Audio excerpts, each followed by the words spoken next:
তাহলে আমার ভাইয়েরা অহংকার করা যাবে? অহংকার করব না। অহংকার করলে আল্লাহ পাক রব্বুল আলামিন নবীদেরকেও ছাড় দেন নাই, আর আমরা তো সাধারণ মানুষ। আল্লাহ পাক রব্বুল আলামিন আমাদেরকে অহংকার মুক্ত রহমানের বান্দা হয়ে জমিনে চলার তৌফিক দান করুক। আমরা বলছি আমিন। মানুষ চলতে ফিরতে কখনোই পারফেক্ট হতে পারে না, পারে কি? Nobody is perfect. আপনাদের সাথে প্রায় 5 থেকে 6 মাস আমি একত্রিত হয়ে আছি। আপনাদের হৃদয়ের মণিকোঠায় আমার জায়গা।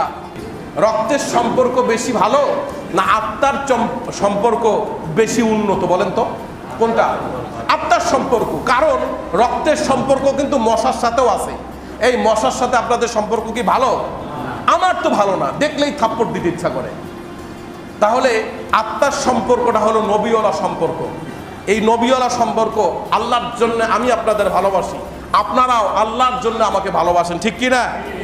এতদিন আপনাদের পাশে ছিলাম, আপনাদের খিদমতে কোরআন হাদিস থেকে সুন্দর সুন্দর কথাগুলি বলেছি। আমি কি আপনাদের হক আদায় করতে পেরেছি? একটু বলেন, পেরেছি? আল্লাহ আপনি সাক্ষী থাকেন। আমি চেষ্টা করেছি আপনাদের হক আদায় করার। আগামী জুমা থেকে আমি আসতে পারবো না, আল্লাহ পাক যেন আমার ভুল ত্রুটি মাফ করে। আর আপনাদের কাছ থেকেও আমি মাপ চেয়ে নিচ্ছি। চলতে বলতে কথায় বলায় চলায় ভুল ভ্রান্তি হতেই পারে, ঠিক না? আমাকে ক্ষমা সুন্দর দৃষ্টিতে দেখবেন।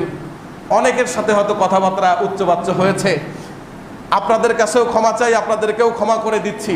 আল্লাহ যেন আমাদের উভয়কেই কোরআনের জন্য কবুল করেন, মৃত্যুর সময় কালিমা নসিব করেন।